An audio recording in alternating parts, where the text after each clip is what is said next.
It's like heaven. It's like being a kid in a toy shop. It's like all the things that you wished you could do, I'm gonna do it.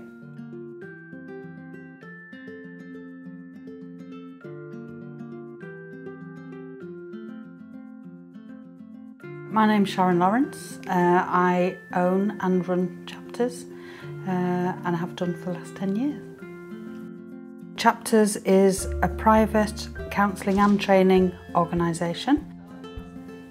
We are in County Durham, which is kind of not so far from Newcastle, not so far from Durham, up a bit from Northallerton. So we're kind of in a nice area to capture different kinds of people.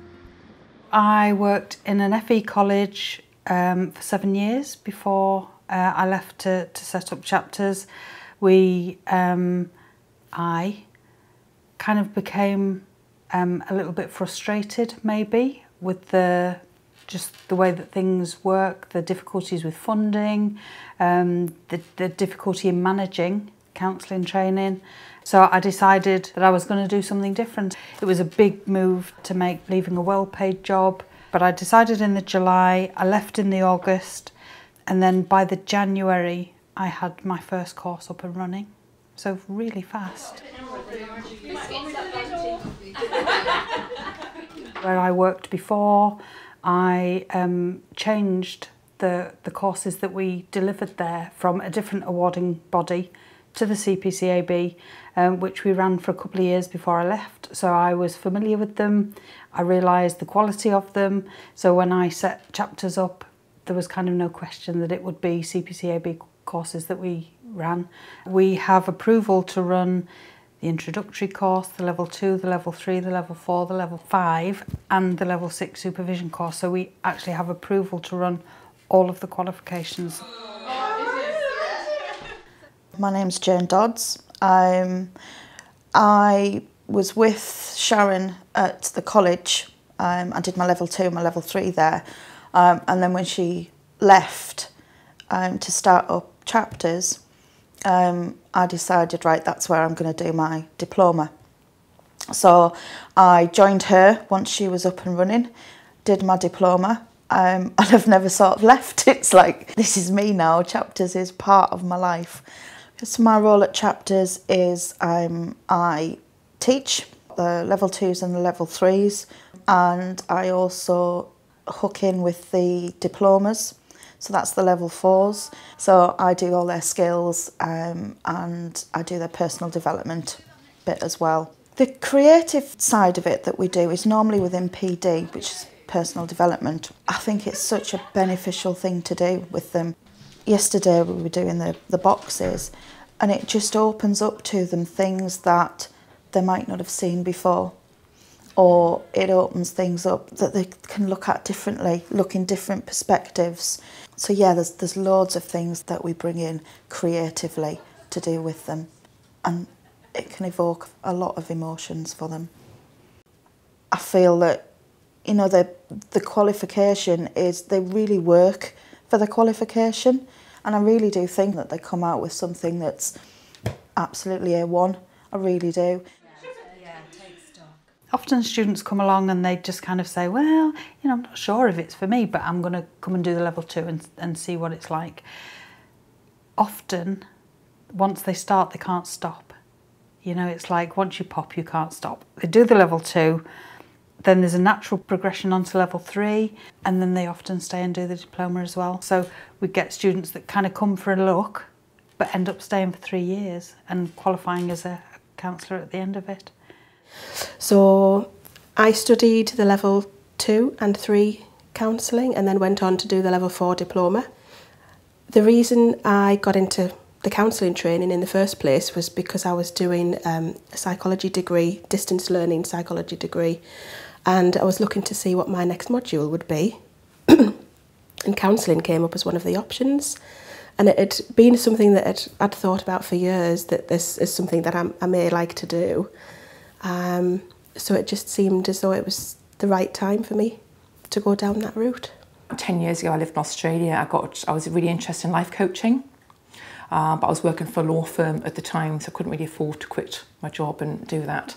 So it's always been in the back of my mind that I kind of wanted to do it, and it come the opportunity 3 years ago when I quit my full-time job, and I thought, I'm going to take this opportunity now to retrain, and I'm going to do the counselling job that I've kind of always had it in a passion inside of me to actually do it. And it was just a case of just having the right opportunity to do it.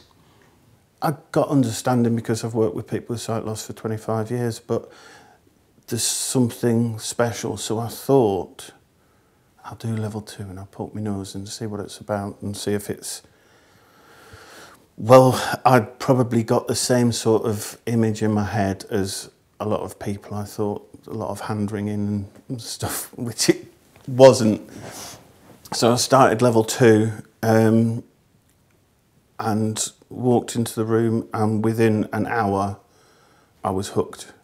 When you set up a private training centre, it becomes a bit like your baby. Chapters is undoubtedly my baby. You know, I started this 10 years ago from nothing. I'd never had any experience of running a business. Nobody I knew had run their own business, so it's not like it's in my family or anything like that, like a tradition. So it really was starting from scratch. I started in one room. I now have a centre, you know, that's nice and roomy. But actually, do you actually need that to start with?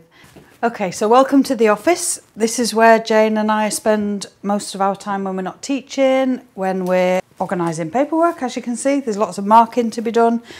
So we have boards that keep tabs on clients. We have lists of what's happening each week. We've got a huge filing cabinet over there full of information that we've kind of got everything to hand. So it isn't just about the teaching bit, it's about managing the business as well. Keeping your costs managed is really important, because pricing your courses right will make the difference between whether or not you have any students, and if you've got no students, you know, you've got no business. So you kind of got to weigh up what is this going to cost me to be here versus, you know, what am I going to charge the students, and am I going to get enough students in? Do you keep your fees lower than the local college, for example, because hopefully that will bring the students in? Do we make them more expensive? Would that give people the impression that actually what they were getting was better, but could they afford to pay it? Where the students are actually going to get their money from is a huge consideration. Generally speaking, all of the students pay for their own learning, so they come, they know exactly what they need to pay. We make the payments available to them monthly to make it as manageable as we possibly can, because not everybody has got 700, 900, £2,500 or whatever it is directly to make that payment up front. As a private training provider though, you have to consider what that means. What happens if the student withdraws? What happens if they haven't completed their course, haven't completed their payments? What do you do about that? How do you stand with that? So your agreement that you make with the student when they sign up for their courses is really important to work out the financial aspects of, you know, what is expected if they don't complete their course as well.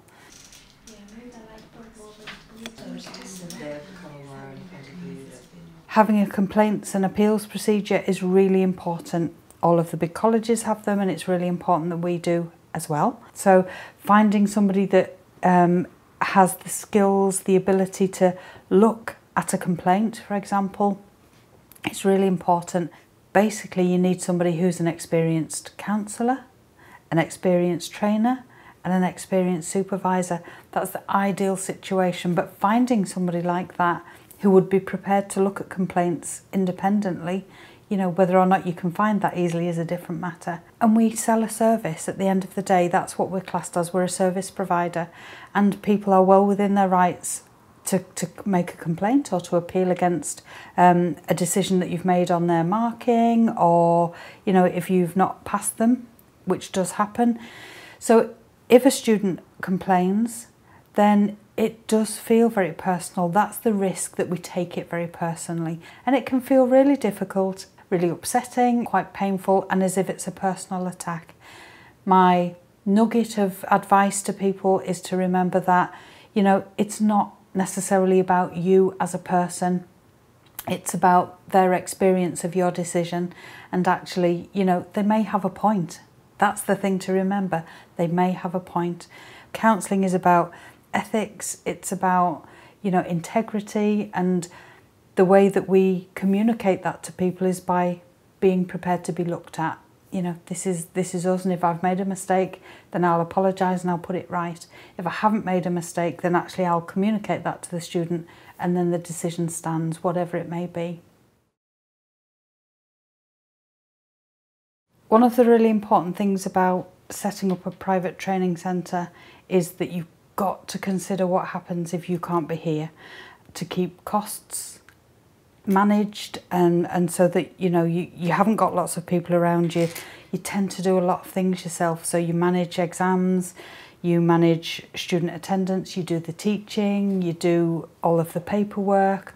So a lot of jobs that if you were in an FE college would get done by somebody else, unfortunately all falls to you. So yeah, you definitely have to consider what would happen if I'm ill, what would happen if I experience a bereavement in my family, or for any other reason I can't be here. What's then going to happen? We still have a duty to students. We still have a duty to provide the service that we've, you know, offered to them. So we need to think about who will teach my class, who will register the students for exams, who is going to get the feedback if we need, you know, if there's something that we need from the awarding body, who's actually going to make sure that all the students are in and that they're safe and all that kind of thing. And it's not as easy as you might think. Don't be under any illusions, it's hard work. It's hard work, but worth it. If you want to do it, do it. It can be done. I'm living proof that it can be done. You can change, you know, working for somebody else to working for yourself, and, you know, you can create a really successful business doing what we do. If your heart's in it, I think that's the thing that makes all the difference.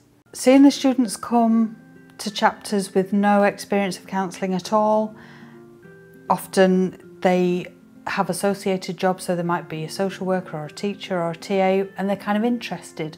So, but they come with absolutely nothing, to often watching them leave at the end of 3 years as a qualified counsellor is just absolutely awesome. My learning experience, I've totally refreshed. It's like rebooting the whole thing and slotting things into where they should be. My brain's been through a massive learning curve. My emotions have been through a massive learning curve, and I just feel complete, and I feel ready. And a year ago, I can't imagine feeling ready to provide counselling for someone, and the course has done that for me.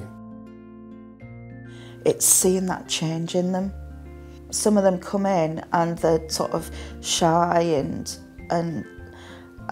don't really talk much, but then they're almost, it's as if they blossom and they come out the other end and they're just this totally different, empowered person, and it's like just so lovely to watch.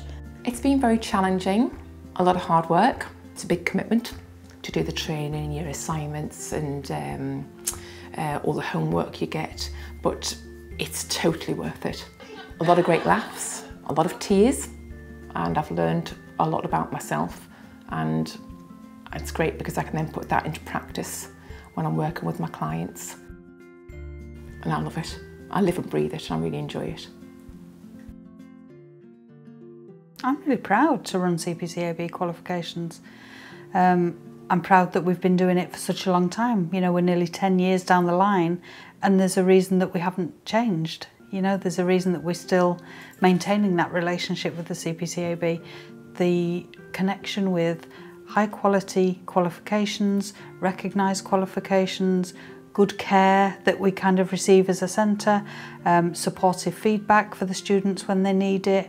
You know, everything kind of just really works.